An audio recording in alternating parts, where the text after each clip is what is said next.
collapse. A saying that we have in this community where we discuss these things is that it's usually better to collapse first because you avoid the rush when everybody else is collapsing. So if you can adapt first and learn all the things that you need to learn in all the little aspects, how you harvest your water, how you make your food in a more sustainable way, then you are more prepared, and you can help others as well. You can be a beacon of light when everybody else is confused because they didn't know this was going to happen. It caught them by surprise. So hydroponics is a method of growing plants without soil, where the roots are suspended typically directly in a nutrient-rich water solution. We recirculate the water, we reuse the water. It's not like in traditional farming. That means we can also grow vertically much more easily. Finally, we can have some reduced labor because we don't have to deal with weeds necessarily. They don't grow so easily in a water environment. And we can also more easily automate if we want. And we can have fewer pests because the soil is a very important part of the life cycle of insects. So by getting rid of soil, we don't necessarily have as many pests as before. Hydroponics is a space-age technology, but it's actually very, very, very old. The earliest reports we have are from the Babylon Hanging Gardens in 600 BCE, where these beautiful descriptions of plants growing in water, hanging from the balconies, hanging from the big impressive buildings existed. And then these civilizations ended, and we don't really know what happened to that knowledge. They were trying to imagine, in the very optimistic way in the 1960s and the 70s, what could future human colonies look in outer space, that they'd really developed what we currently understand as hydroponics. But yeah, so this is more or less a little imagined corner of how we could think of low-tech hydroponics.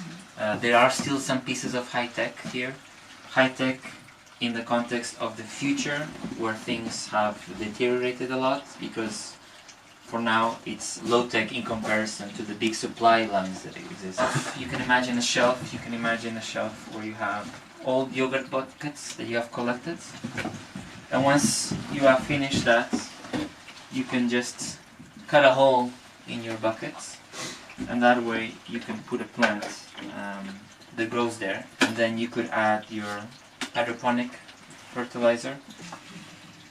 Here's some wood ash. So this is one of the things that I mentioned that you could add to supplement nutrients or to control the pH of the solution. Similarly, you have here some egg shells that have been crushed, and you can make that eggshell water that then you can use to adjust the pH if you need to. All of these things you should dilute very, very much before use in soil or in hydroponics. This one, for example, has completely corroded. I cannot even open but you can see holes in the metal lid from the What was it? Was it bokashi? bokashi. Yeah. So here you can see that's the biofilter that I built. Basically, I have gravel and this clay aggregate, and this is what's providing a lot of surface area. We're basically building hotels for the bacteria so they can grow. And at the bottom I placed a small aquarium pump.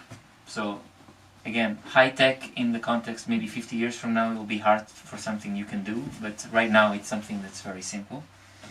And there is a hose that moves the water up to the top where you can get in contact with the oxygen of the air.